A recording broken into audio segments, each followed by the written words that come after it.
What is going on, everybody? Welcome back to High School Never Ends, a pop punk dad podcast. I am Wingman Steve. And I'm Chris 183. Hi, Chris. This is our first show back after the Four Chord Music Festival. It was super fun. We're all super tired, and we have something brand new.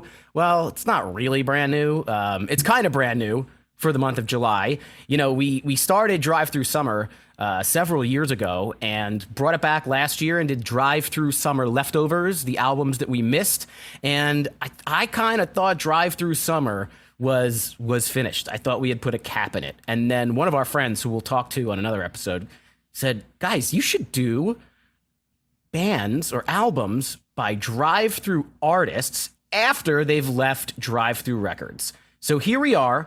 We have resurrected Drive-Thru Summer, and we are now in Drive-Thru Summer Aftermath. We should have made like a sound effect for that. Drive-Thru Summer Aftermath. So you can add that in post, you know?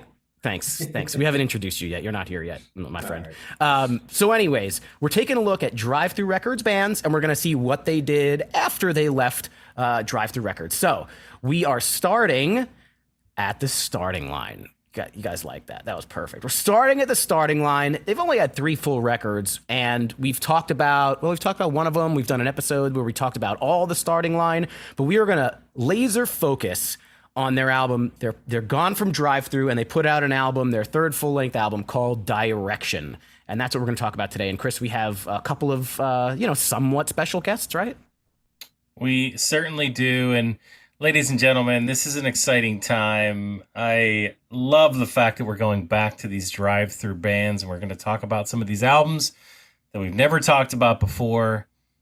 You can tell Steve's excited, and this is not a knock on you, Steve, but when you're excited about something, the people can hear you.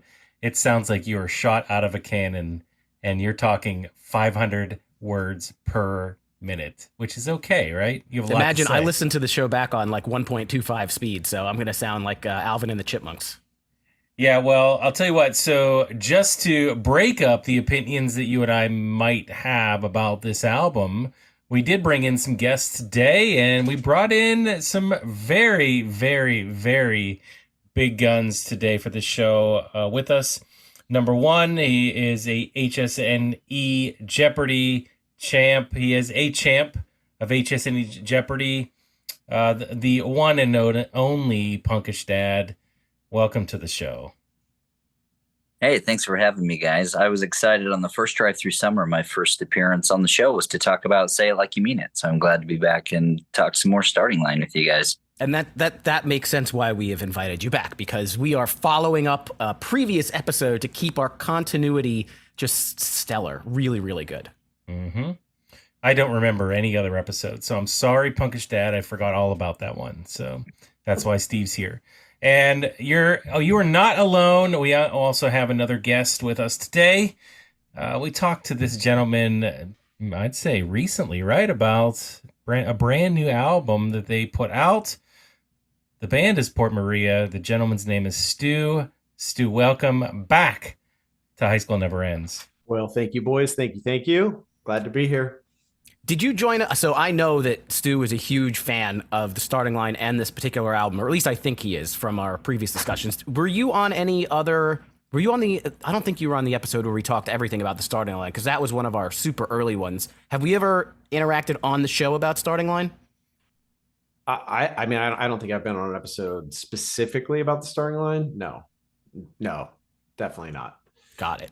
Stu really wanted to sing The Island at the emo band karaoke the other night, but they had a fill-in drummer who didn't know that one, so he couldn't do it. He was bummed. Well, didn't I try to pick another starting line song and they said no? No, it was you tried to pick Saves the Day. Yeah.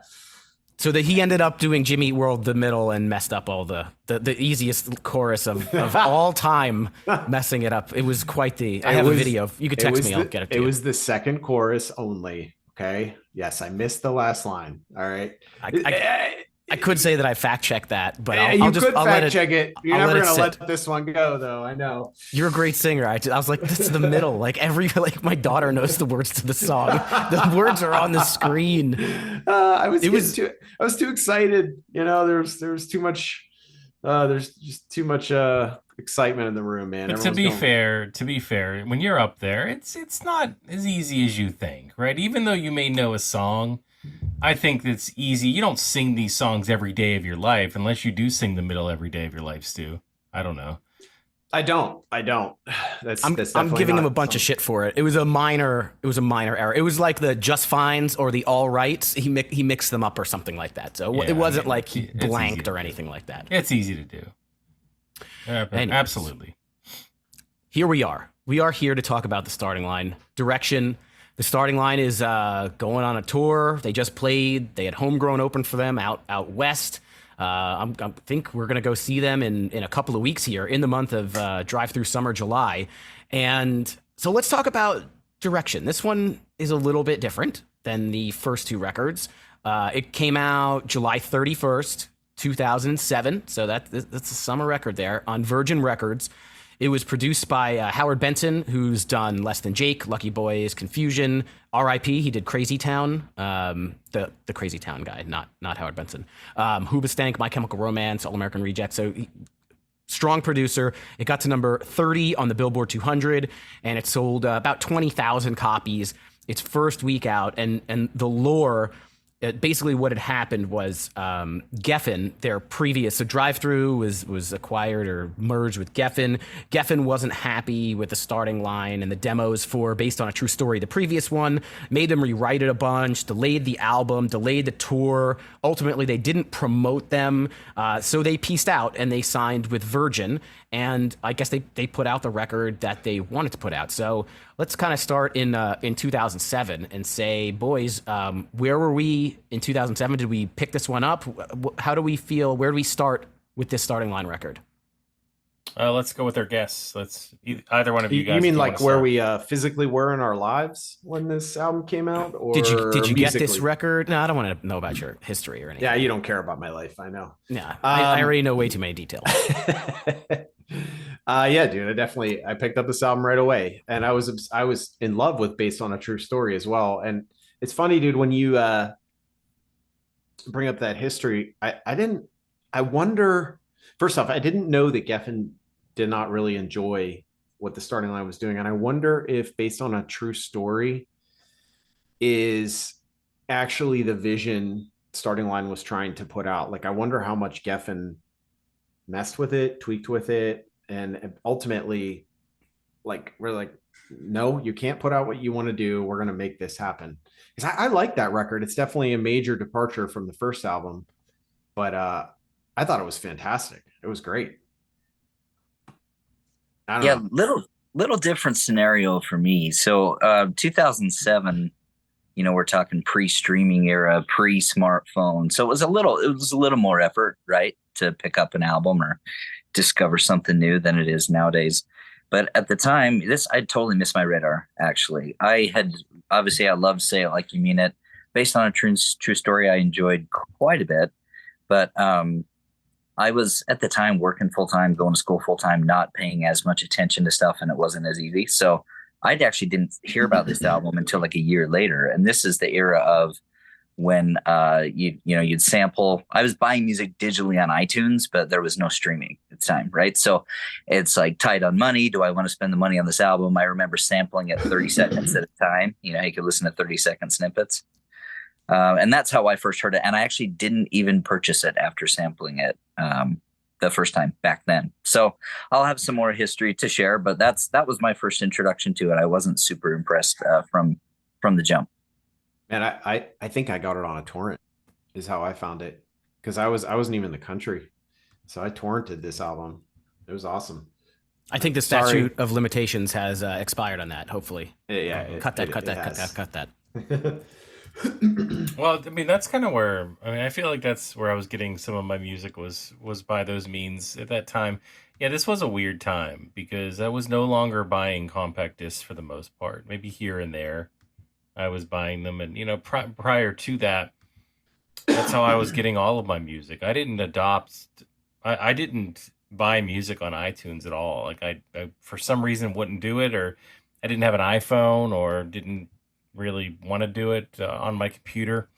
So I feel like 2007. I missed a lot of music. I did. I missed what was out there. I only heard what was kind of spoon fed to me, and this album was not spoon fed to me. So I missed this one completely. And this is kind of my first foray into hearing this version of this band, where up until this point I had a much different understanding of the type of music they were making. But maybe pleasantly surprised. We'll talk about it. Steve. Maybe. Yeah, so in 2007, I think I was still working like one day a week part-time at Best Buy because I wanted to keep the employee discount. So I had like another job, but I would work like one night a week there. So I was buying CDs like on days where they came out. And I'm pretty sure I remember just buying this one at Best Buy when it came out.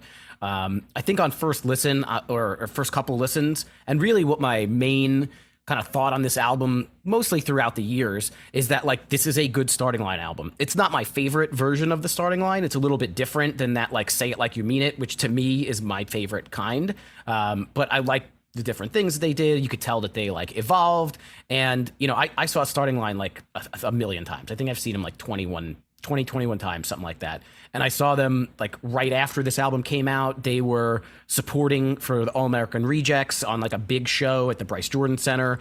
And then they played their final, like what they did was after this album came out, they basically said like, all right, we're done, but we're going to do one more tour so everybody can kind of come see us one last time. And so and that was the year after, in 2008. So I saw them. They headlined in State College at a tiny little place. I don't know if you guys remember Lulu's. Lulu's was like the upstairs venue of Tony's Big Easy in State College. It was after the Crowbar closed, so there weren't a ton of music venues there in State College. So I remember seeing them on this like quote unquote final tour. And then of course I've seen them like a whole bunch of times after that because they seem to reunite every year, and they're here in Philly, so I always kind of see them. But yeah, I remember pretty much getting this one when it came out, giving it those listens, seeing it live, and when they play some of these songs live, they're they're different types of tracks. So when you see like a full Starting Line show, mixing these in can be interesting. Yeah, I think back to 2 years ago at Four Chord when I saw them. And I don't remember if they played anything off this album or not. I know there were some definitively harder sounding tracks that I was unfamiliar with. So I bet there was, and I'm sure I could look it up, Steve. But I don't know. I would actually like to hear them play these songs now that I've had some experience with this album. But they're playing in New Jersey at the end of July. The 25th. I think I remember the 20s. I think it's 2 or 3 nights. I think they're at least playing Friday and Saturday, but it could potentially be 3. Okay, somewhere there at the end of the month. Good to know. And apparently this, if you to copy off of the Wikipedias or to read off the Wikipedias, apparently this album was influenced by the work of James Brown. So Kenny loves James Brown. He wrote music around simple grooves instead of like the up-tempo style of their earlier stuff. And then Matt Watts, the guitarist, wanted to break away from kind of the traditional pop punk sound. And Lad, this will be up your alley. He wanted to incorporate more breakdowns, hammer-ons, pull-offs, and delay-driven parts. So I think they were looking to do stuff that was a little bit outside of the quote-unquote, the four-chord wonder that a lot of pop punk falls under. Hammer-ons and pull-offs. I remember that. It's just I think they just wanted to mature as a band, right? And it's obvious on this record, So I don't know. It worked for me. And any other pre-thoughts before we dive into the album? Anything like overall comparing it to others, or I'll give everybody a second to see if they want to sound off in generalities. I'll give you a few generalities.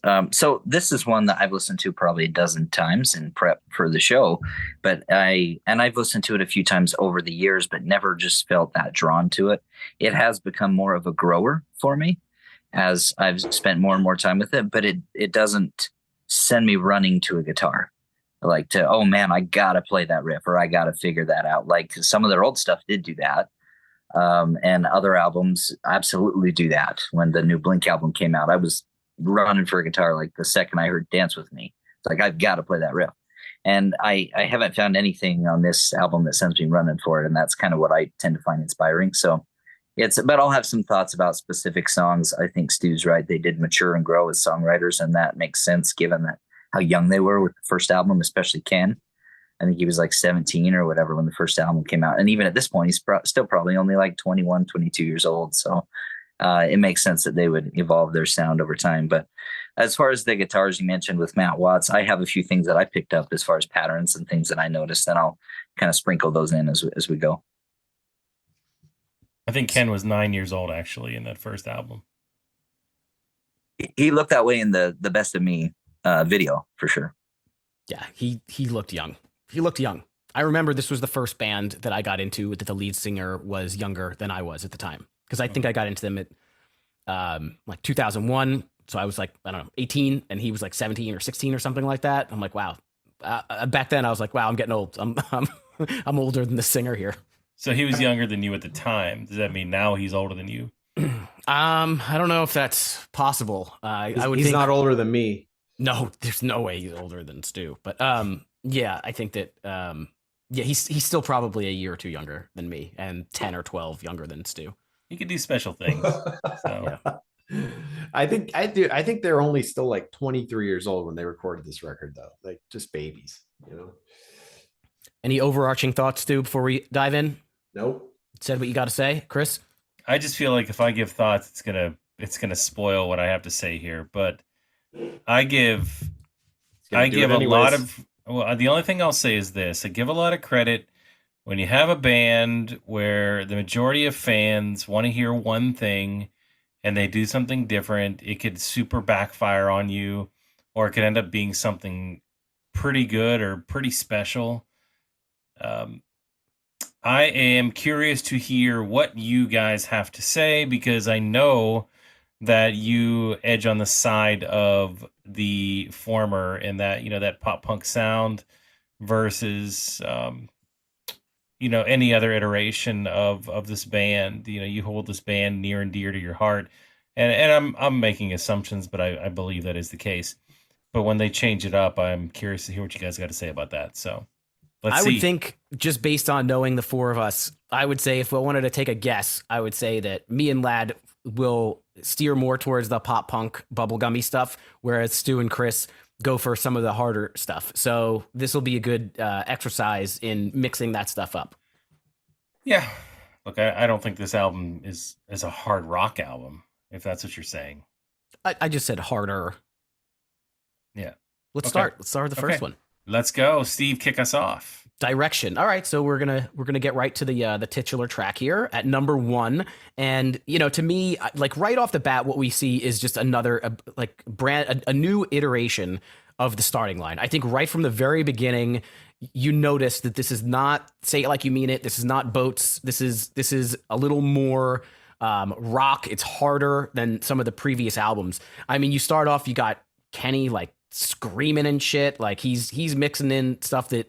I'm sure we've heard it a little before, but not all that much. They do have kind of a bit of a lighter chorus, so they're getting back to that softer Kenny kind of sound. And man, there's just this, like, the vocals and the drums are just like punching, bam, bam, like lots of interesting stuff here. I like that you could hear there are like light background keys kind of in the middle towards the end. I like it when they put those in there. I think it adds a nice layer, a nice touch. And then, there's a whole verse that's like kind of distorted. They put that distortion here, that last, breakdown. I've been breaking. It's kind of, it's like, it's muted a little bit. And the instruments sound muted. So I thought it was a pretty cool effect. I like starting the track off with the title track. I think they did a good job, and I think that this is one that's fun to hear live, fun to listen to on the track too. Yeah, so I'll go next, and I don't know whether or not I'm repeating a lot of the things that you just said, but I will say that the first thing that you hear when you turn on this album is a song that does not sound like the starting line in a lot of ways, right? It's still the theme. You still hear Kenny, and the music is just taking it in a different direction on this track. And I really like it a lot. I mean, so that repeating riff to start really just kind of drives it into that harder sound that, once again, this band has maybe done once or twice, but maybe not at all. I don't have every track memorized in my head, but I can tell you that it's very infrequent. If so, to me, like Direction, this is a rock song. This is a good rock song for 2007. You got to love that chugging guitar, that sound, that I can't even make the sound, but you know how you like it feels like they're strumming, but they're not making a note. It just sounds like they're I don't know. You guys know what I'm talking about. But anyway, the other thoughts on this song are, I like the slow. It's more of a slower plodding beat, I guess, and I like that the drums come in louder to me in my ear during the chorus for some reason. Like I just hear them a little bit better. So that really and I like the drums a lot. So the fact that they came in louder to me, like during the time, accentuated one of the things that I enjoyed about the song. And then the other thing is with the chorus, I thought it was very, very enjoyable, and the fact that it almost feels like it's building the way that he's singing it, and maybe it's that it's the beat too with the drums, but it's not building. It's more of a steadiness to it. So it kind of plays both sides of the coin there, and I really think that's unique and creative to do that. So I thought this song was great and a great way to kick off this album. I don't know what you guys just said, and I don't think you do either. Did you not listen? No, I think I see Lad laughing because that's a Trump Biden debate joke. Sorry, guys. Oh, okay. All right. All right. That was good, man. That was good. I get it now. Sorry, Chris. Maybe not. Maybe I don't know. Who knows? I saw Lad's face on the screen. He's like, "Oh my god!" All right. Anyways, no, but I think the coolest part about this track is that, like, literally the message of the song is sort of like, all right, this is where I'm going with my life. We're changing things, and I don't care what anybody says. I think that's the coolest part about these lyrics when you really get into them. I was banging my head and I could not care. It's just really cool. But the best part about this opening track is it shows sort of the maturity in the vocals and the harmony development, which is really what builds up that chorus. I mean, it just gets really, really big. So it's just a really nice intro to the maturity of this record. Unfortunately, I don't think it represents the rest of the record, and that's not a bad thing at all, actually. But yeah, I think it's just the harmonies are really the best part for me. Yeah, this one I probably have more to say about than I do some of the others. I do like this one. The first thing I thought of when I heard this one is it reminds me of Blink when they went in their self-titled direction. The first time I listened to that record, I remember thinking, oh, wow, this is way different than what I expected. And I had a similar feel. And even I compared this song to Obvious from that record. It kind of changes direction kind of abruptly in a couple of spots, and the vocals are kind of shouty. This is one of the only riffs actually on the album that does make me think, oh, I should learn to play that. That sounds like a cool riff. But my wife even said, we listened to this on the way to the Third Eye Blind show, and she said, this is the starting line? This seems kind of shouty, kind of hard for them. I said, yeah, that's kind of on purpose. I think some of it is maybe they're a product of the environment a little bit in 2007, 2006. Obviously, they're growing as songwriters, but also, this is the emo heyday kind of thing. So maybe there was a little bit of, hey, how are we going to, maybe still have some commercial appeal that probably still mattered at least somewhat to them as artists. And so maybe that was some of the influence that they had. But overall, pretty strong track right out of the gate. And I don't skip it for sure. Yeah, they've dabbled in the scream a little bit. I think in Cheek to Cheek there's one scream, I think, on Say It Like You Mean It, and then there's a couple on Boats. And like I remember Surprise Surprise. There's definitely a big scream in Surprise Surprise, but yeah, putting it right off the bat, very interesting. So the next song is about being 21 and wasted and hazy, and it's called 21. Vlad, why don't you keep it going? Keep it rolling. Yeah, sure. This again reminds me of their youthfulness at the time, and really, all things considered, I mean, any song that they write is probably better than anything I've ever written. So, if I'm critical, I know I say it a little bit tongue in cheek because I do love this band, and so I would put that right out there. But it just reminds me, man, he was only 21 when writing some of these songs, so it's pretty impressive overall. I do like this one quite a bit.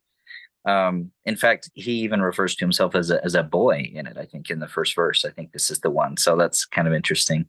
But the one note that I had here is there's a song by Good Charlotte called The Outfield that sounds very, very similar to this, but these guys did it first. This came out like 8-9 years before The Outfield. At least the verses sound very, very similar. So maybe Joel and Benji are ripping off Ken in this case, or some of his techniques. But overall, this is a fun one. This is one that sticks in my head quite a bit, and I enjoy it. Stewie? This song is awesome, man. I don't know. This chorus is just killer, dude. Like, I mean, it's just so catchy. It's so huge.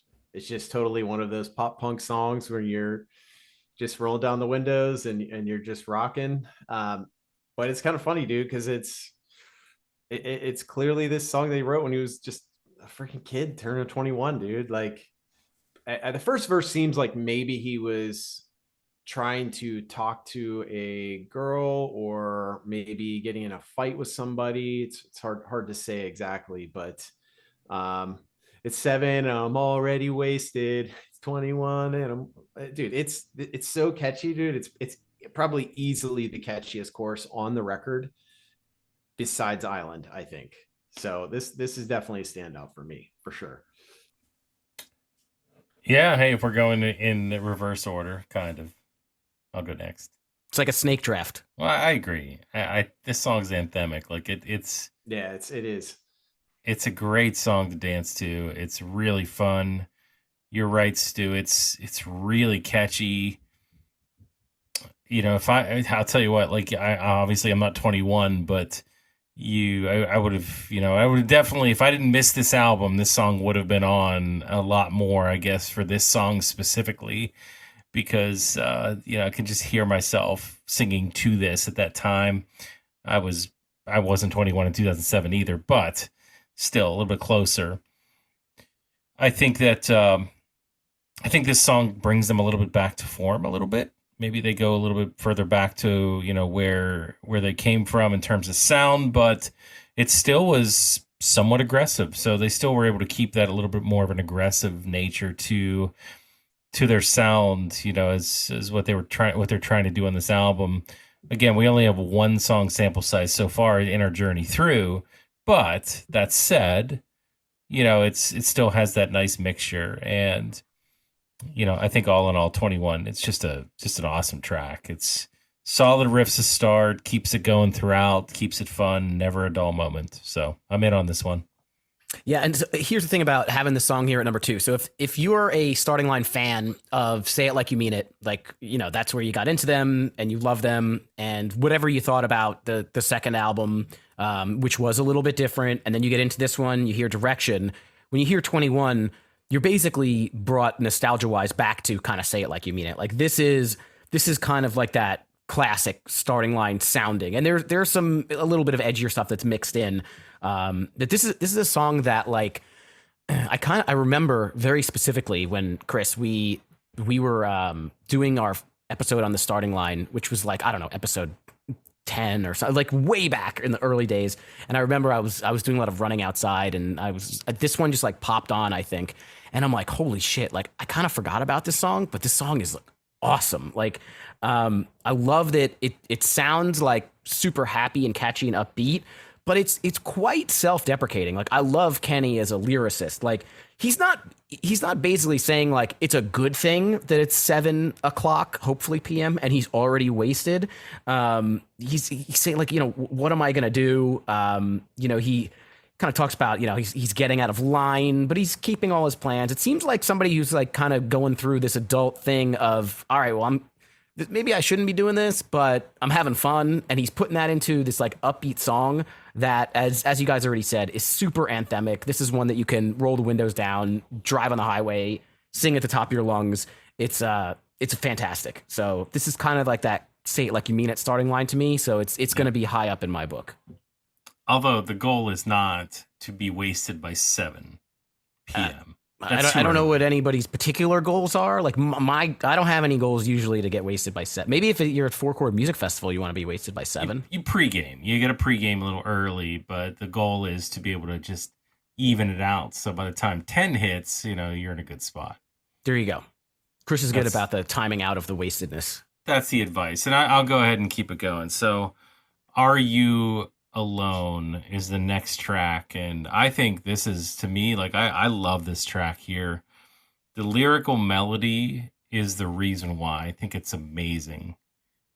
I think that the fact that the way that Kenny delivers these lines, each line builds, each line of lyrics builds to that high note every time he delivers it. I love that. I feel like I've never really heard that before anywhere. Maybe I have, but it just seems very unique to me. And then so you have that high note, and then there's a response, not from another singer, but from obviously still Kenny, at a much lower, like more of a subdued nature. So you have that high note, and then it goes down, and he delivers that next line after that in a much more subdued way. And I love that. I love the way that works together. The song itself, to me, is mostly very simplistic, but the 2 chords that I hear are so powerful. It's like that's all you really need in this song to make it good. So I'm all in for Are You Alone. I think it's a slam dunk. What do you guys think? Let's go over to Lad. All right, I'm going to break rank with my normal Midwest nice temperament and drop some feelings here. I hate this song. It is so grating. The second it comes on, I'm like, ugh, skip. I can't even get through the first verse. I don't exactly know what it is. It just sounds really kind of whiny and so simple. And once it gets to the chorus, if I suffer through it enough, the chorus is okay. But honestly, this is track 3 on an album. This is kind of prime musical real estate. This should have been buried deep in the album or left off completely. I don't know what it is, but it's I just cannot. It's a skip every single time it comes on. Stu, what do you think? Couldn't disagree more. I absolutely love this track. I think it's like I understand it's like a totally different feel than 21. Like there's a definite minor key feel to this, but this track rules, dude. And my favorite part is the Are You Alone and the harmonies on the Oh No. Like it's just, it's like haunting how good it is to me. I get your vibe. Like you're like, hey man, this just doesn't hit like a starting line pop punk record. But for me, like, all right, I'll just throw this out there. This is definitely my favorite starting line album. Like the whole thing is definitely my favorite. So maybe there's some bias there to it. And I just enjoy the growth in this record. But to me, this song is part of that. And this song is like super introspective, totally like kind of, it's almost like Kenny's seeking out the meaning of life here a little bit. But aside from the lyrics and all that, I love the sound of this song. Totally love it. So sorry, Lad. I don't mean, I'm not knocking on you, man, but it's, to me, this is a winner. All right, man. Puts me in a place that I love. I think I'm going to go somewhere in the middle here. So obviously it's a very different look with this song. It's slower, it's hard, it's plotting kind of sound. To me, the chorus is not something that really like energizes me. It's just, Are You Alone? Oh no. I like the harmonies. Those are good. Are You Alone? Like that's the chorus. The star to me is these guitar rips like in between the chorus. Dun-na, dun-dun, dun-na. Like the guitar, I think is what stands out to me.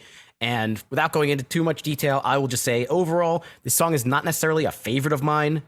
They have played it live. It's fun to hear live. It's kind of fun to kind of, just kind of sway back and forth and, put up your lighter, your cell phone or something like that. But it's not a song when I'm listening to the record where I'm like, yeah, turn this one up. it doesn't really like get me going. It's like a feeling song, man. It's not a pump your fist song, but it's like a feeling song. Like when like you said, when you're at the show, you just kind of get into it. You're like, bobbing your head a little bit, but I don't know. All right. Let's Stu, I know that Island is a song that you like, and because you've sung it at the emo band and you tried to sing it this last time. So why don't you kick off Island number 4, the only single on the album, by the way. Yeah, I mean, this was the first song I actually heard on when I first heard this album, which is probably by design. But obviously, if it was the single, it's probably on MySpace. It probably was. I don't remember that time if this was the first song that was put out or not. I wouldn't remember that, but I definitely remember it's the first song I heard.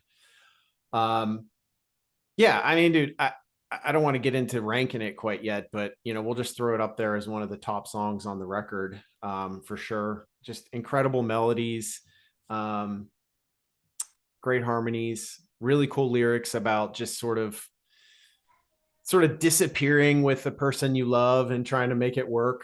I think everybody can kind of get behind that mindset and that vibe at some point in their life. But dude, one of the coolest things about this song to me is that I haven't heard a lot of the demos from this album, but I heard the demos of this song.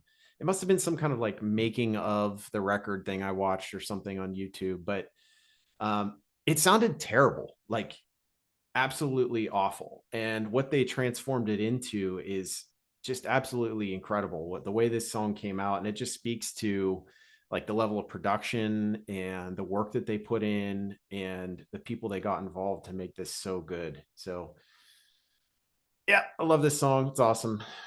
I would highly recommend, if you haven't, or anybody listening out there, if you haven't listened to the Krista Makes a Podcast episode with Kenny Vasoli discussing this, I would recommend finishing this episode. Dude, maybe that's where I heard and it. then going into, they played the demos, they talked about it, and it was funny because, I mean, I don't know Kenny personally, obviously. Kenny, give me a call. It's okay. We could be friends. But he kind of has this like stoner vibe. Like he kind of comes off that way. And when he sat down with Krista Makes and he went into the details about this song, he sounded like a musical scholar. Like he was so polished. I was so impressed. And I guess I'll follow you up here. I mean, the energy of this song is just huge. The drums in the background are great. And you can kind of see this is like early, like Vacationer vibes. Like Kenny does this band called Vacationer where it's, it sounds like vacation music. The pre-chorus into the chorus here is just amazing. It's super sing-along-y. If Stu gets on stage and sings it, he might even remember the words. The vocals are just so clean in the verses. There are these ahs in the background that are just perfect.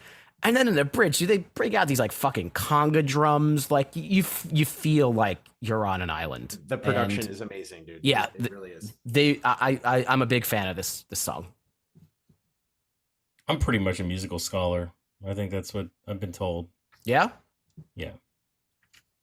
That's all I have to say. So what do you have to say about the song then? Oh, about the song. Yeah, this song's great. It gives me, the beginning of it gave me Yellow Card vibes a little bit. They were kind of getting into it. So I kind of heard what may have been on a later Yellow Card album, which again, I think is a compliment for sure. This song has just another fun beat, right? Another fun beat, memorable chorus. You guys said it all. I think with the verse, the one thing that kind of stuck out to me is the way that they do. The drums are the primary driving factor, and then there's that one chord that comes in, or one riff, whatever you want to say. So it's like a bunch of drums, and then it goes, and you get that Ding, guitar, ding, right? Ding, ding. I don't have the song, and I'm not. It's not quite in my head, but that's what I've written down, and I remember that, and I thought that was the standout piece for the song that was most unique and most special.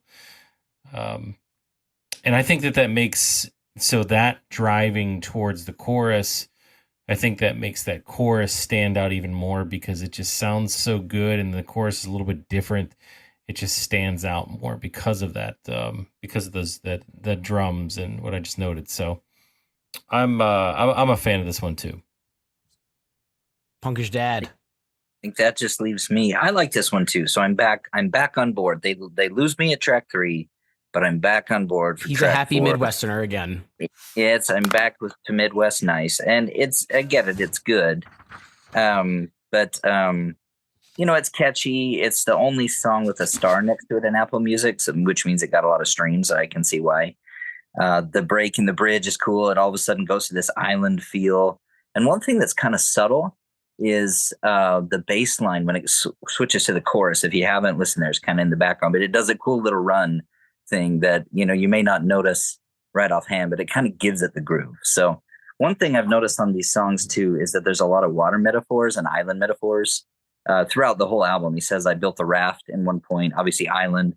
He talks about waiting for a ship to come. So it's all kind of that vacationer type of feel, maybe setting that up in a lot of his metaphors that he's using. But overall, they've got me back. They lost me for a minute, but they get me back with this one. All right, Chris, you want to hurry up and get started here? Well, why don't you start this one? No, you hurry.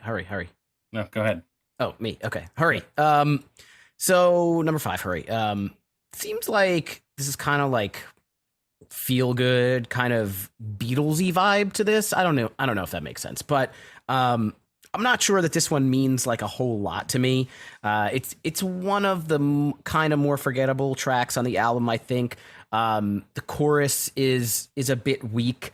The thing that I like, one thing that I love about the starting line is when Kenny talks about Kenny, and he talks about writing music and being in a band, and we get a whole lot of that in this song. I'm a man with my task at hand and my swollen glands. I think he had surgery on his glands until and just a couple days ago, until I'm on stage with my voice and bass, all the choices I've made and all the places I've got to go. So I do like him talking about being Kenny. I always get a kick out of that. But I think overall, I'm listening to it kind of in my head now, and there are some good keys to it. But overall, this one doesn't really get me all that excited. No, me neither. And I think this starts a trend with these, I think the final 8 songs of the album, where there's a handful of them that are solid tracks. I think they're very solid tracks, and I do not skip them, or I will not skip them, because I think that they're entertaining enough to listen to. But talking about them, like, I don't find anything that special to really point out, and this is one of them. I think that this song definitely has some charm to it and its melody.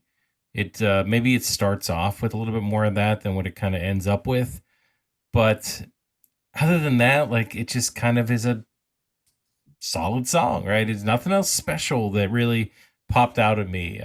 So I'm curious to hear what you guys have to say. So either Lad or Stu, you guys take it. Go ahead, Lad.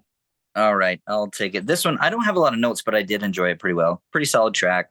It's got a good little like arpeggio type of riff, which they use quite a bit. I'll talk more about that later on in the record, but it's not like a star for me necessarily, but it's pretty solid, and that's all I really wrote down. Now, do you subscribe to the same star and check system that Chris 183 uses, or do you have your own stars, checks, smiley faces, moon, suns? Like, do you have a system? I usually would say either 4 out of 5 stars or 10 out of 10 kind of thing. I kind of stick with those. Sun, moon, and stars. I'm curious to see the key, the legend that interprets those on Chris 183's rating scale. There's no sun and moon. He keeps the legend locked up tight. No one is allowed to know. And he switches it like every 30 days. It's like a fucking bank vault. Like he switches up the keys, and you can't know. He doesn't want to give away his rank in it. He will not do it. You need you need that Enigma machine they had in World War II. It's like the Da Vinci Code, reading Chris's notes and notebook. Got to keep it secure. Respect. Stu, what did you think? I like this song. It's kind of like a lower beat track, coming after Island, but this song kind of makes me feel like it would have. I mean, we got Kenny singing, but it almost feels like it would have been a song you'd find on a Foo Fighters record from like early 2000s, something like that. The chorus is standard starting line, pretty upbeat, pretty happy, great melodies, and then there's just a goofy line about swollen glands. and I'll just leave it at that. A couple of swollen glands. So I think he might have had like vocal surgery. You know, yeah, a lot of singers have that. Yeah, or he was sick or something before show. But yeah, definitely, of course. So You're just sick. You just had a cold. Maybe, could be, but he might have something left to give. Well, aren't Okay. you on a roll, Oh, Wingman boy. Steve? Bop, bop, bop, bop. Thank you. Well, you know what, Steve, you're the you love ballads. I know that about you. You are the ballad specialist on High School Never Ends, the show. So, what say you about this floaty ballad? You know, it's weird. I don't know that I would personally think of this as a ballad. I think I of knew it you were as- going to say that. as like it's a super fun sing-alongy acoustic driven song. It kind of is almost like a folk song, at least in my mind. There's no traditional chorus to it, but his voice sounds fantastic. I think I've heard him do it live. I think they've played almost everything live at some point. I've seen these guys way too many times. Starting Line has all my money over the last 20 years, but and then they have this, you know, la da da da da da da da da, and it's kind of, you know, it's kitschy, it's fun, it's silly. I like this not really a ballad. I think this is a good song. I dig it. Well, then what makes a ballad? A piano? I think this one, I don't know, maybe it's just the tempo. I feel like the tempo is upbeat here. Outside of like the very beginning, I think it picks up, and I think a ballad to me is just a little slower. I wrote down ballad, so that's how it hit me. Okay. What do you guys think? Ballad or no ballad? I wouldn't call this a ballad, but I can see where that vibe is coming in with the slower. I mean, it's definitely a standout with respect to how different it is from the rest of the album, but I don't know if I'd say ballad. I don't know. Yeah, me neither. Because it has a shuffle beat to it. Like the drums is more of a shuffle beat, and I don't think of a ballad as a shuffle. But I mean, I bet this is a fun song live with the gang vocals and the sing along. I bet the audience could really get into it. And it kind of starts out the finger picking on acoustics. Something about it reminds me of Blackbird by the Beatles.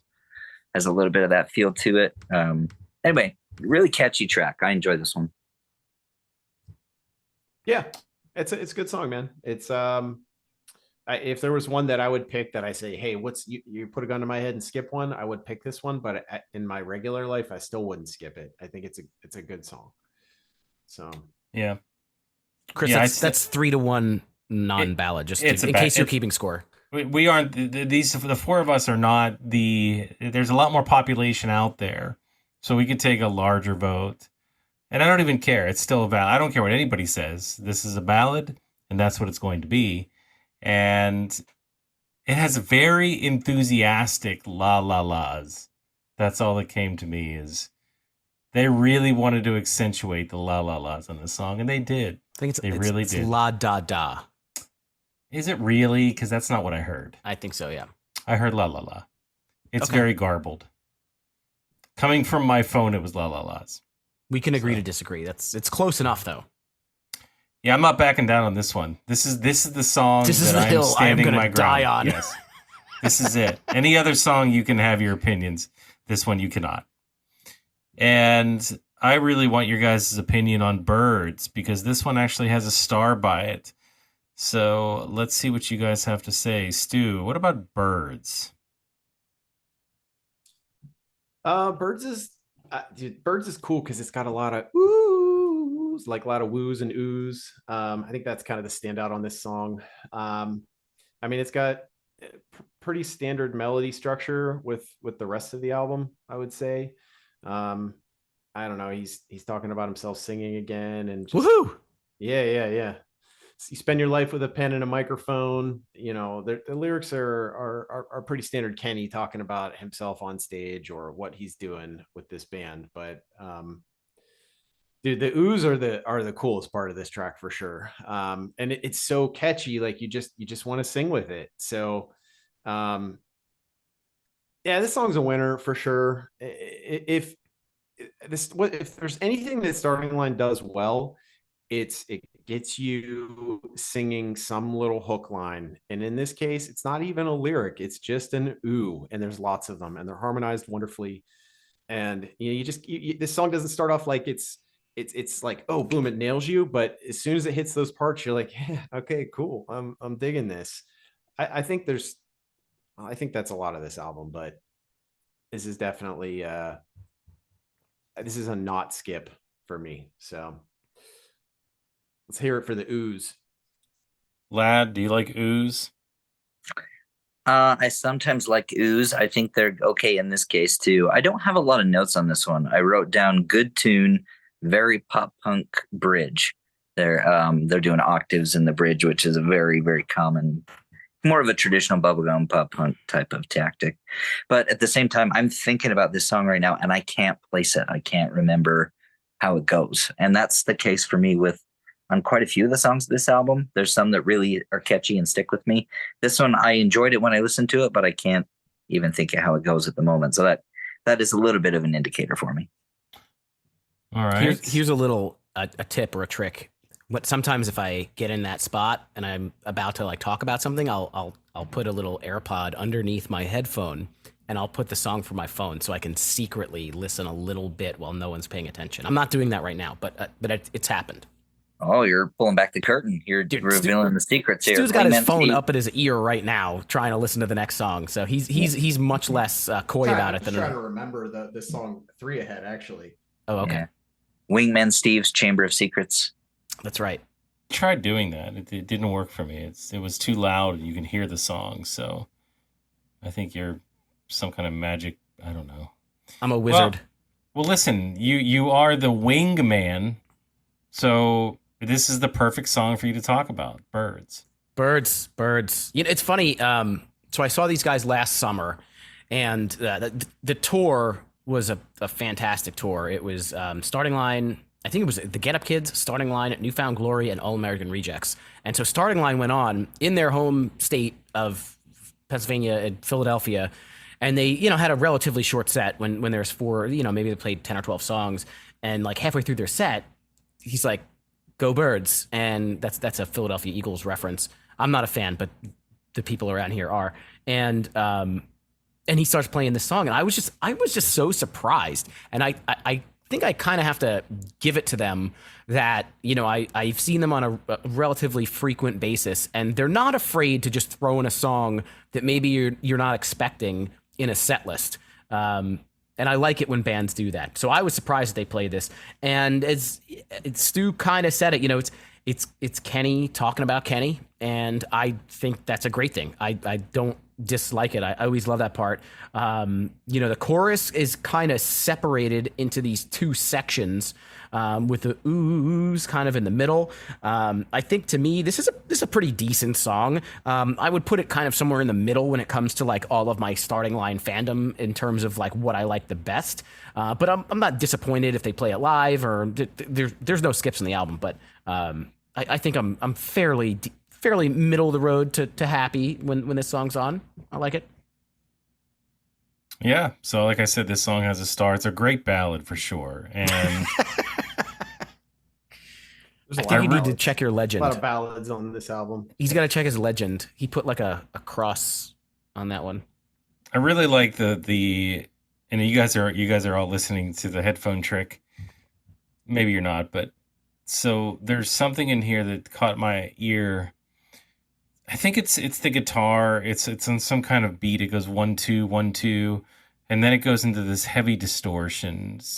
Kind of like it goes into maybe it's not heavy distortion. Maybe it's just a what do you say, crunchier sound with the chords itself. But I really liked that, and they repeated that several times throughout the song. This is probably in the verse versus the chorus. I thought that was really interesting and stood out, and it's probably the reason why I gave this song a star is the music here. Nothing about the lyrics really stuck out in terms of catching, but I think that's just part of the total package, and the fact that the song is fun to sing along to.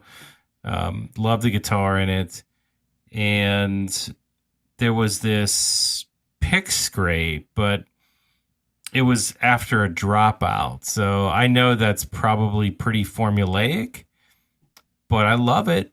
And they do it here. So there's a dropout, the lyrics, not much behind it. The pick scrape kind of brings it all back. You get the guitar back, da da da da da, right? It's the perfect formula, and I love it, and they do it here. So Birds is a great track, in my opinion. Philadelphia would be happy with you, Chris. Go Birds. Yeah, I don't know about that. But you do have a way with words, Wingman. Thank Steve. you. That's sweet of you to say. And happens to be the next song. I really like this chorus. I think that the chorus, to me, is the standout piece, and especially I think that the reason the chorus stands out to me is the way that he repeats the lyric. And it's not just the lyric itself, it's the way that he sings it.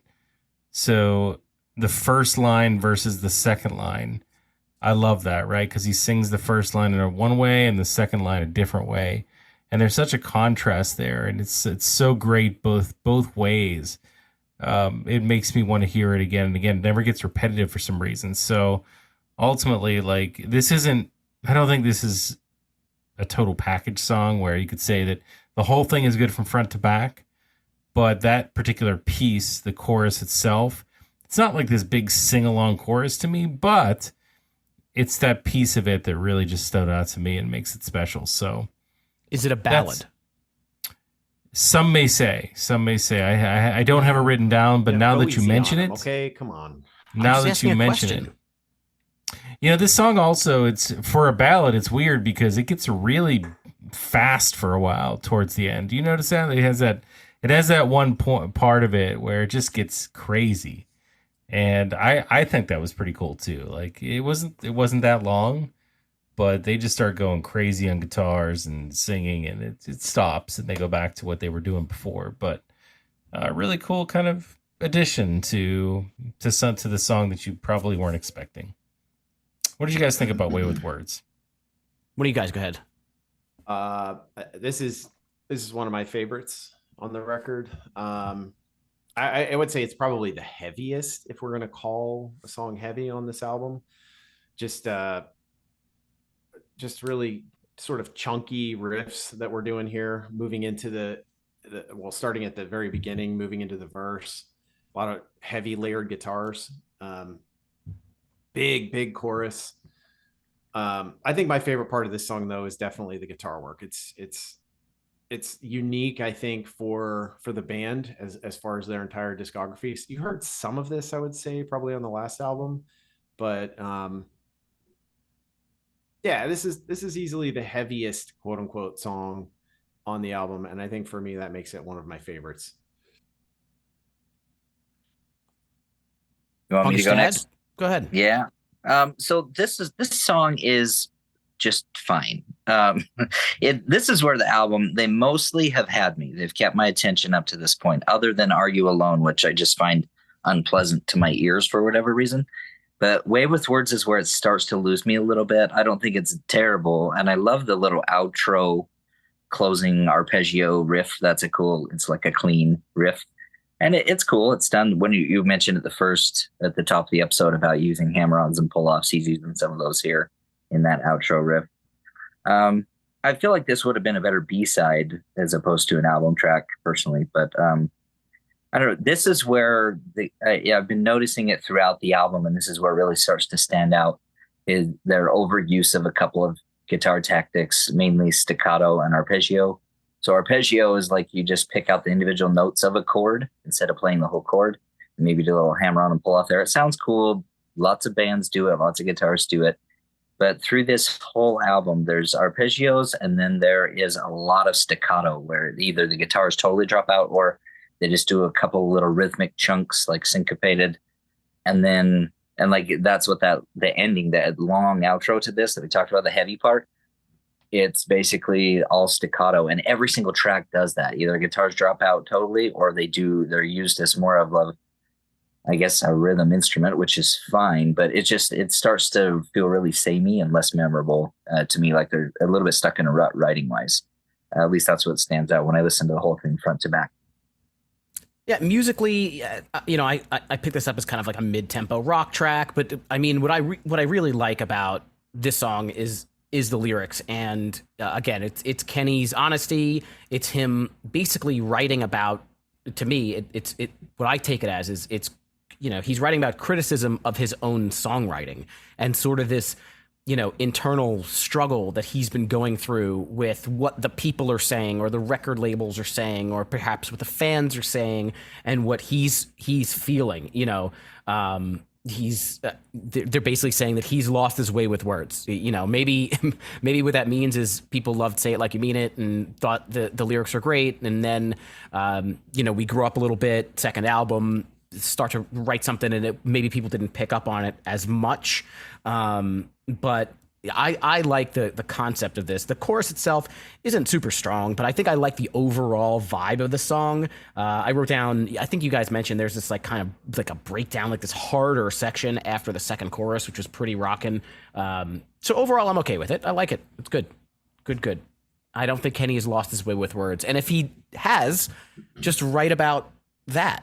Just write about being, losing your way. He can't go wrong. I love you, Kenny. Yes, you do. Yes, Trying to get him on the show, do. man. Trying to get him on the show. Kenny's a busy man. He does like at least 6 shows a year. Yeah. All right. Well, this next track, Somebody's Gonna Miss Us. I'll be quick on this one. I think you skipped one there, buddy. That's because I have the same exact notes for both of these. He couldn't read his legend. God, man, we got to get you that Enigma machine. Well, there's times where I could be wrong, but I'm not going to admit it. So, solid song. Nice. It's a solid song, guys. Nothing really stuck out to me at all. I don't really have much to say here. I mean, it was the lyrics themselves.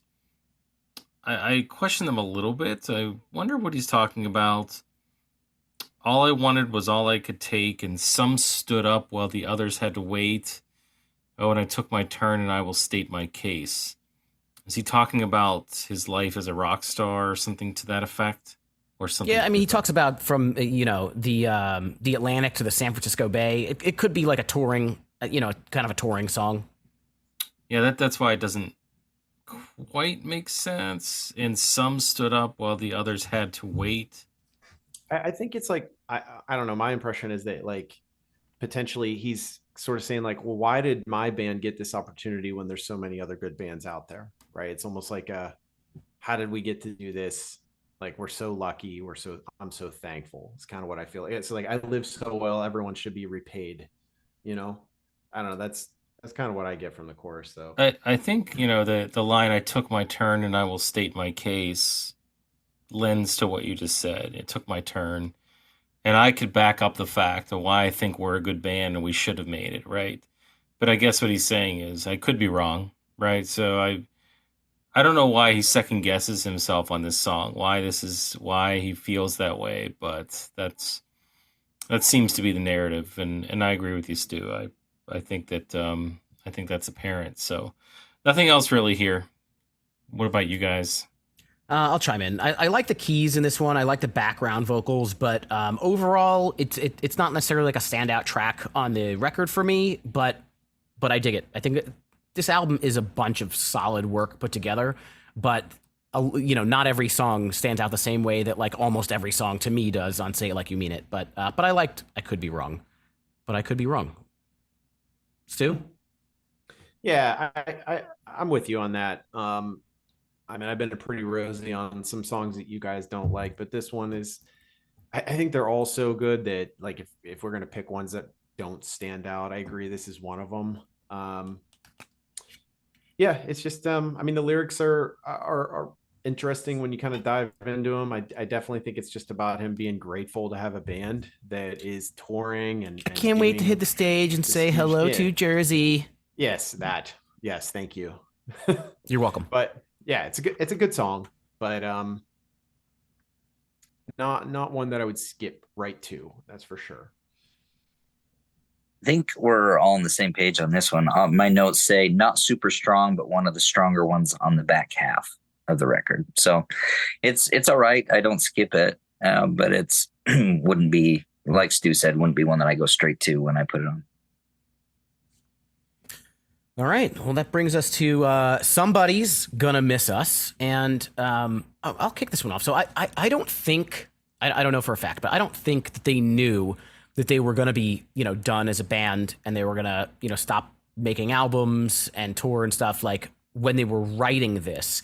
So to make a song like this and then to be able to tour on it that last time through, it just seems like so fitting. And there was I think there was either a live album or a DVD, and I think the tour was called like Somebody's Gonna Miss Us tour, and it just seems like kind of putting a really nice bow on a short-lived band career. It's 3 albums and out. They're not Newfound Glory that's got 75 albums over the course of 25 years.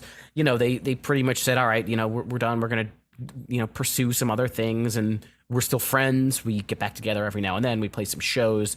In terms of the song itself, I'm a big fan of this one. I feel like it's heartfelt. It's honest. It's catchy. I love at the end where it's just the vocals. Somebody's gonna miss us when nobody's here.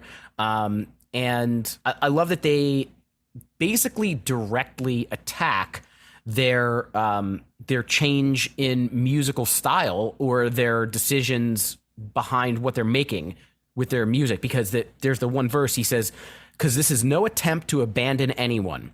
It's the influence of the music we love. Well, if you can't relate and refuse to sing along, then maybe I can interest you in some other song. A little like, all that you want is another baby, yeah. And like somebody could say it's cheesy to put in a line from another song, but if you actually read those lyrics or listen to those lyrics, it's super heartfelt, and it's basically just addressing whatever monkey could potentially be in that room, and I respect that. So I like Somebody's Gonna Miss Us. I like it a lot.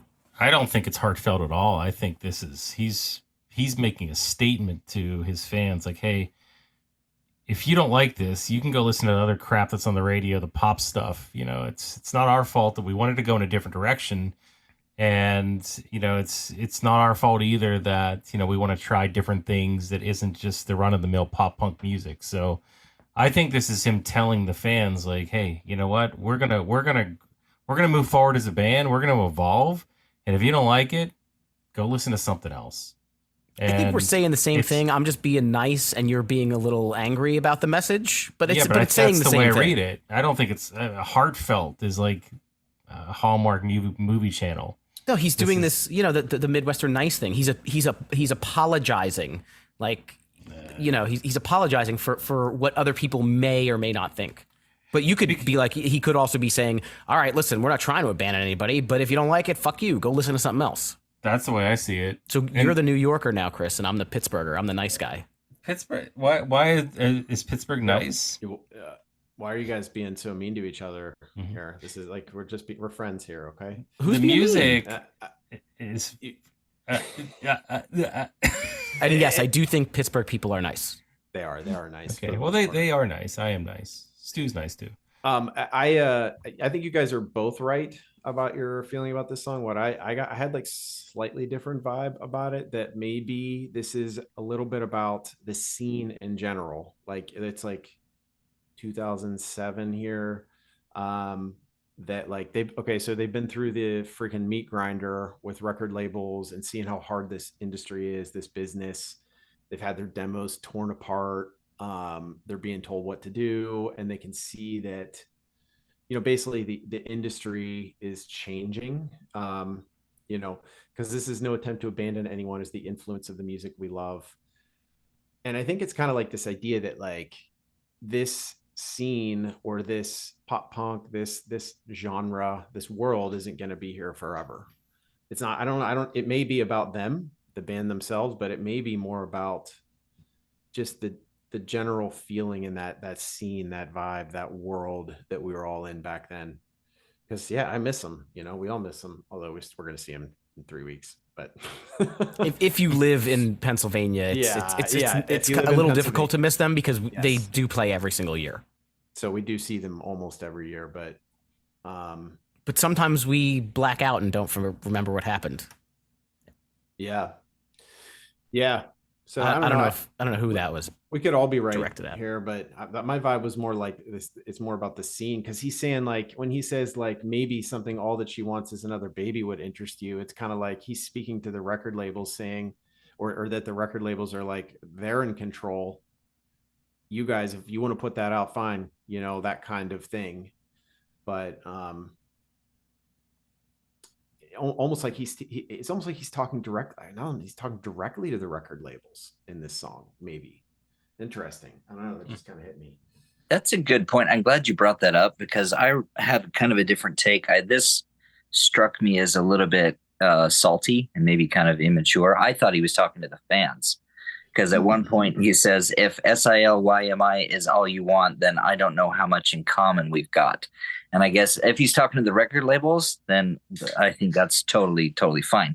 But if he's talking to the fans, it strikes me as kind of, you know, sometimes bands get early success and then they struggle to find the same success later, and they almost resent their earlier success, and they resent their fans who keep asking to play the hits of their prior stuff. They're like, well, I didn't like our new stuff kind of thing. And usually they eventually grow out of that, and they're just grateful that anybody's listening at all to anything and appreciates what they did most of the time. I mean, they were 21, 22, 23 at this point, so I wouldn't fault them for being a little bit salty about that. So I hope that if he's talking to the labels, then I feel better about that than if he was talking to the fans directly. The Ace of Base reference, I'm not usually a big lyric guy. They have to really be great to catch my attention. I'm usually listening to other stuff. Is that the SILMI reference? Is that what you're talking about? Well, that would be Say It Like You Mean It. Say it like you mean it, yeah. Gotcha.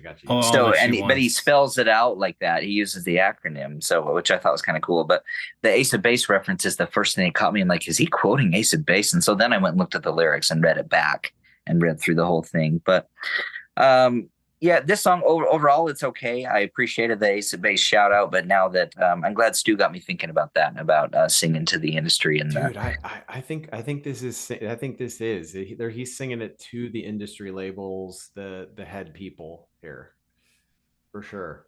And that would not be out of character. I mean, they've on the last album, on this album, like they have addressed you. Would you say they've been through the meat grinder when it comes to labels? I think that they got beat up by the music industry for sure. So to have that pent up and be able to say it in a song, I read it a little bit more to the fans, but I think it could be either. Yeah. Cool. Chris, did you finish what you were saying, or did Stu interrupt you? No, I finished. Okay. All I was going to say is the music is fine, and really, I just wanted to talk about all the stuff that we talked about, because outside of that, I don't know if there was much else to really make note of on this track. So, from my perspective. So the next song is another ballad, a lot of ballads. This one, I want you guys to, I challenge you guys to tell me this isn't a ballad. I 100% agree that this is a ballad. Yeah, I'll give you, it's a ballad. But I'm on team ballad for this one. Mm-hmm. And that's all it is. It's just a ballad. I think I heard some chimes in there. Definitely has some power choruses, though. This one really brings the chorus with the feels with this track. So definitely a need to love on this one. This is all about slowing it down and making you feel everything. But not my cup of tea. So yeah, I tend to like starting line ballads, but this one is not really a favorite of mine. I like any time that they slow things down. They do have an acoustic little EP record as well. This one it starts super slow. It does pick up, but having said that, it's not one of my favorites. I will say that when it comes to starting line and the lyrics and stuff like that, Direction is not an album that like I know every single word of these songs. I don't, but when I'm doing some research for the show, I do tend to print out the lyrics, read them along with listening. And I'll say, like, reading along with the lyrics and listening to the song for the first time in a long time, I think I am appreciating it a little bit more. I just like the story of, like, being on a train with your thoughts and kind of, like, speaking to the people on the train in your head. And, again, it's not one of my favorites, but I think listening through to it again more recently has just pushed it up like an extra notch. And that's really all I got. Go ahead, Guys. Stu. Oh, all right. I'll go ahead. So this one, I don't have a lot of notes. It kind of struggles to catch my attention. And then towards the end, it's just too repetitive and I end up skipping it. Sometimes repetition is effective. In this case, it just kind of got obnoxious for me. So I really only have 2 skips on the album. The first one is Are You Alone, which we already talked about. And then Need to Love is the second one. Sometimes I'll listen to it, but by the time they get to 2/3 in, I end up skipping it. So not a standout for me. I could have left it off. Yeah, I'm gonna disagree on this one. I think maybe it's just the same general vibe that you're saying, like it's a little lower key that you're not feeling about this. But for me, this is like, actually, I'll take what you said, Steve, that reading the story of it when you're reading through the lyrics about this track, like you kind of get into his mindset and like where he's thinking when he's writing this. I can also almost see him like sitting there thinking about these things about, do you need to love? But, yeah, like Stu, you guys have a song, the road trip song. You have that one. There's another one. There's another Port Maria song where I can't place it at the moment, but he talking about basically being on a bus from somewhere to somewhere. So it's kind of like that travel vibe. And you put yourself in that position, and then you think about what that felt like and what that feels like, and then you can transport yourself into this song a little bit. But I personally actually like the music on this track a lot. I like the melodies. I love that this song just kind of makes you feel. By the end of it, for me personally, I just can't stop singing "Do You Need to Love?" Like it just kind of infects me a little bit. And actually, I would go as far as to say, this might be kind of dramatic, I don't know, but this to me is sort of like the pinnacle of the maturity or the development of this band, because it's so different, but yet it still maintains incredible songwriting, melody, lyrics, and it just, I don't know, it's sort of like transcends the genre a little bit, in my opinion. If you took this out of the starting line, I think it would fit anywhere as a good song, just in general. So yeah, I like this one's a good one for me. And it's not a big like banger, it's not high energy, it's not, wind in your hair, roll the windows down type song. It's a like, damn, man, I feel this. So that's where it hits me. I think for me, just to clarify, like I when he says, "Do you need to love?" I want to say, "Do you need to say it so many times?" I think it just gets too repetitive at the end, where it's like, "Okay, I gotcha." It's like listening to Rage Against the Machine, "Killing in the Name of," where it's just the one line over and over, and he just changes the melody just a little bit, but that's all it is the one line. It's like, oh, give me some variety here. I know you're capable, Ken. Yeah, cool, man. All right, well, we have one more song to close out the album. I don't know if it's what you want, but the song is called "What You Want." So let's start with our guests. Stu, you want to kick off what you want? Yeah, I don't know. Good song. It's kind of back to form for the rest of the record as far as upbeat tracks. Catchy melodies in the chorus. It's not a standout for me, and it's also not a letdown. I think it kind of fits with some of the other sort of mids. It's almost kind of like, I don't know, man. I'm just gonna say this again. Like, this album is definitely my favorite, so take that bias for what you will. Like, I think every song on this album is so good that like the bad ones are like hard to hate for me. But this one it's kind of like, it's a 7, I don't know if that makes sense. It's a 3/4 moon. Yeah. Yes. Lad, what do you think about what you want? Final track. Okay, so for me, I actually have, my version has a last track called Pictures, but at least the one I was listening to. Maybe I had a deluxe or something. But this one, the opening intro riff. Again, it's an arpeggio. They use those a lot, and it's a good one. But I'm listening to it and I'm thinking, I've heard this before, I swear, or something very similar. And I found actually two songs that came to mind that sound very, very similar. So there's a song called Crash by the Primitives. It's in the Dumb and Dumber soundtrack. So you might recognize that if you listen to it. And there's another one called There She Goes by The Laws, and then later covered by Sixpence None the Richer. It was in So I Married an Ex-Murder in that soundtrack. So two movie soundtrack songs. If you listen to the intro riffs on both of those, they're both very similar to this. So it's kind of, I'm not sure if that was intentional or not. I like the riff, but it's just sounds like it might have been borrowed a little bit. It's a pretty good song. Didn't necessarily love it, but that's just the main thing is the whole rest of the song I was trying to place where I've heard that riff before for the most part.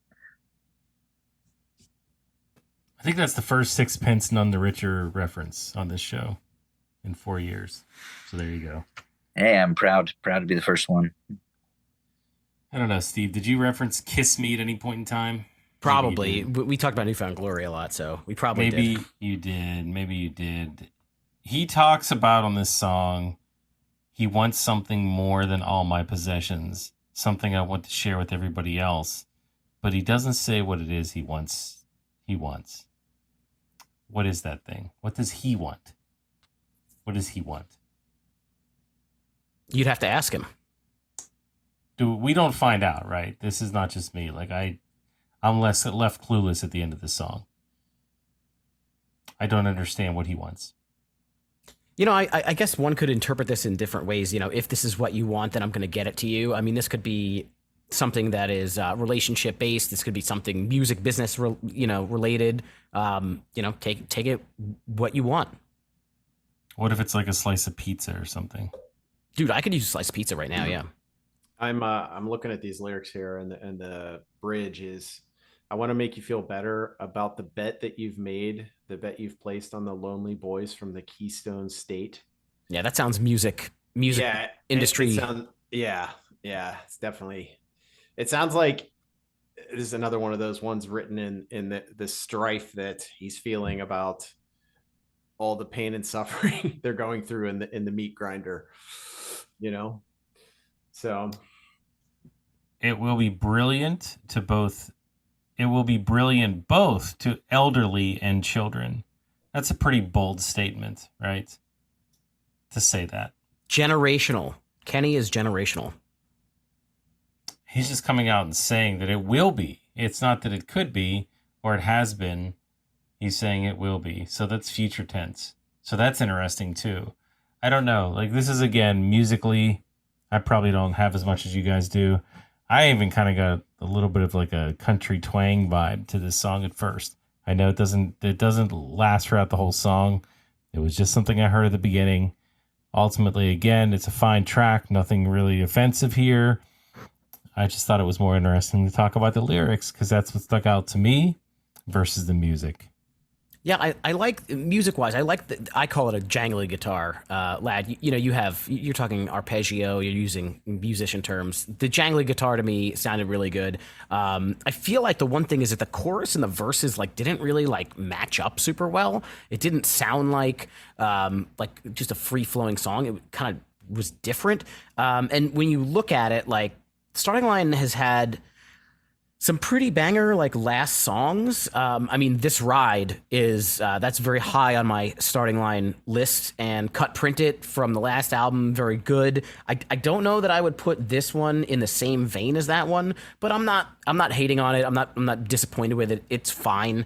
I think This Ride is the top of the last song on a Starting Line record to me. But I dug it. It was enough of what I wanted.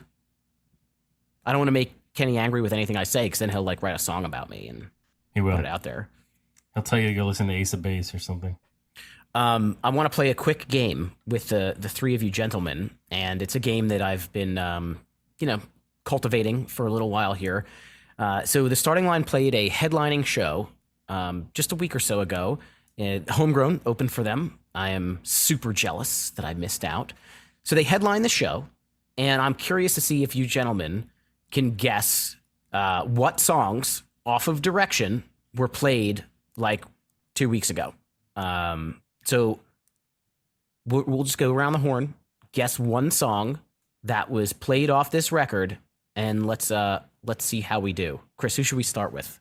Well, do we each get one pick, or how many songs were there? No, you pick one, then someone else will pick one. All right. We'll go around the horn. See if we can start get with them. Start with Stu. So, Stu, what's a song that Starting Line played the last time they played from this record?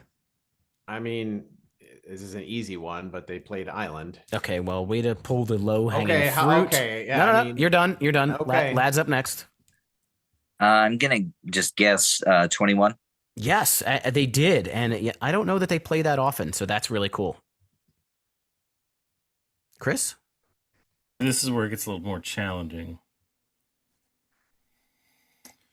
I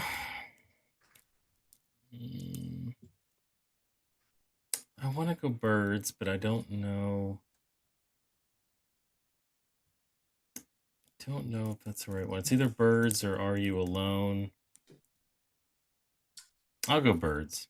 Nope, they did not play Birds. Okay. It's a tough spot. Give you a hint, there's 3 more. They played 5 songs off this album. Well, we'll continue around the horn. One more time around. Stewie? Way with Words. They did play Way with Words, actually, yes. Very good. Very good pull. Hopefully you don't have setlist.fm pulled up and you're cheating. I do not, and you would be able to tell by the reflection of my face, okay? Lad? I'm gonna say Somebody's Gonna Miss Us. No, I'm surprised they did not play that one, but that was not on the list. Error. Okay. Then I will go back to my original thought. Are You Alone? That is correct. Punkish Dad's favorite Starting Line song, Are You Alone? So there's one more track that they played live off of this record during their last headlining show. Stu, can you guess it?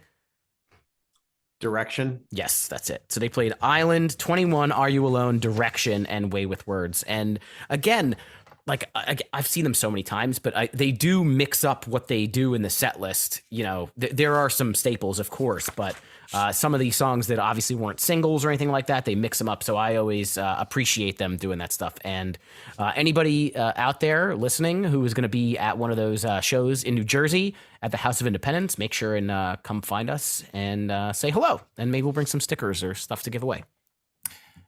That's right, but it is that time of the show, ladies and gentlemen, where we are now going to rank it. That's right, it's called Ranking It. And what we're going to do is rank our top 3 favorite tracks on the album Direction by the Starting Line. Guys, I hope you're ready because we're going to get things kicked off as we normally do with the guests. And again, this is in order from 3 to 1. Favorite tracks. Lad, you're in the first position on my screen, so you will kick things off. I'm going to answer for Lad. It's Are You Alone, Are You Alone, and Are You Alone? That's not fair. That's negative. Sorry, I lost my audio there for a second. You want me to go first on ranking it? You're up. Yeah, okay. This one was pretty easy for me. Number 3, Island. Number 2, Direction. Number 1, 21. All right. Very good. Very straightforward, and that's okay, right? It's sometimes the good stuff is the stuff that you expect. So good stuff. Stu, what are your top 3? I think this is going to be a little bit different. Yeah, it's hard for me because I like so many, but I'm gonna put Way with Words number 3, and I'm going to put 21 as 2, and we'll go with Island as number 1. Wow. Okay, Steve. Well, I'm gonna take a little bit of a page from our guest book, and I have 2 of the 3 in the same top 3. Number 3 for me is gonna be Somebody's Gonna Miss Us. Number 2 is Island, and number 1 is 21. Easy peasy. Okay, so here we are. Number 3 for me could have been one of 2 different tracks, and this isn't one of those. That this would have been number 1 if it wasn't number 3. I'm not going to do any of that stuff.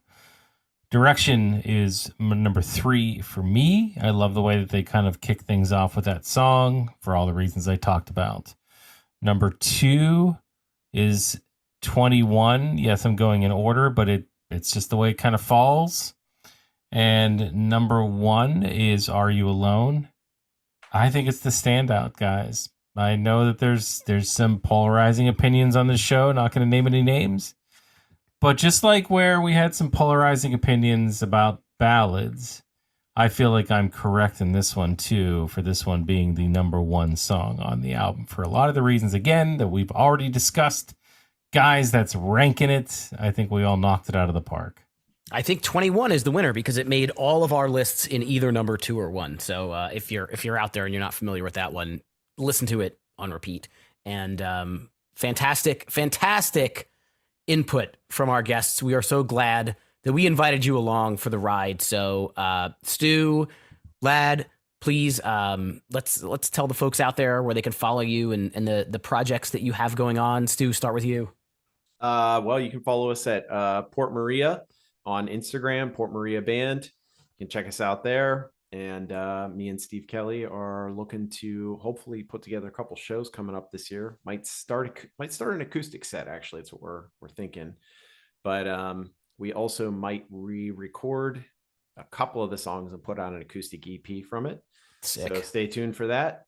And yeah, thank you for having us, man. Yeah, Absolutely. I want to congratulate Stu actually on the Port Maria album. I've listened through it several times, and it's very solid. Good work, man. So thank you. It's awesome. Really well done. So as far as me, I mean, my Instagram is Punkish Dad, Punkish_Dad. Actually, you'll get some other dad if you don't put the underscore in there. But mainly, I'm just playing songs that I like and putting them out there, and mostly publishing guitar and music, pop punk related music stuff most of the time. So if you're a fan of pop punk guitar music, follow along. We'll have some fun. I am a fan. I should follow along. Actually, I already do. So will we see any post-episode direction tracks on your Instagram? As usual, I still owe Chris a couple from prior episodes, but I will commit to doing one at some point. Right now, I'm learning bass I got to learn 35 songs for a gig, and bass is not my primary instrument, and I don't read music, so I got to memorize them. So I'm mainly working on that for the next little bit, but I'll add it to my list. It'll probably be 21, just so you know. Best of luck. It could be Are You Alone if you really, really thought about it. It'll really be, if that happens, I don't even know what to say. I'll have to really turn it. I'll never say never, but I'll really have to turn a corner there on that one. I have faith. I do. I feel like you could, if anybody could do it, you could, Lad. But I'll tell you what, guys, we made the right choice. Once again, having you both on the show. 4 voices is a lot of voices, but I think that we really did this album justice today. Guys, hopefully you out there enjoyed this. Once again, this is a brand new series for the show High School Never Ends. Drive-Thru Summer Aftermath. This is not it, right? We have more albums to come. I'm not going to name any of them. I want you guys to kind of be in suspense, right? I want you to kind of think about maybe some of the ones that you'd like to hear. And the reason I say that is because we want to hear from you. We want to hear from you on all the socials. So think about some of the other albums that you think we might do on this Drive-Thru Summer Aftermath. And post. One of the best ways you could do that is through our Discord server. We have some really good conversations there. I'm on it pretty much a decent amount, and Steve's on it every second of the day. So you're gonna hear from us. But anyway, all kidding aside, check us out on the socials, Instagram, Facebook, but definitely the Discord. You can find us. You can find links to all of those at our hub. And that's www.hsnepod.com. That is true. And wherever you're listening to this podcast, it would be super nice if you gave us like a 5-star rating and a review and say how much you love Justin Stewart and Lad and Chris and I. That would be great. Give us a review. That helps us with the algorithms. And if you really like the show, sport your pride and go to hsnepod.com and buy a t-shirt or a hat or a mug or a hoodie or all these other things that Chris has created for us. We're going to have those all on hsnepod.com. And it all helps support our free show on the Dragon Wagon Independent Podcast Network. Drive-Thru Summer Aftermath is going to continue next week. Until then, keep on rocking your dad bods, throw up your rock hands, and blast the pop punk. I love you, Kenny. Hey, thanks for listening to Dragon Wagon Radio. If you're enjoying this show, check out DragonWagonShop.com and get yourself some sweet merch while supporting your favorite indie podcast network. That's DragonWagonShop.com.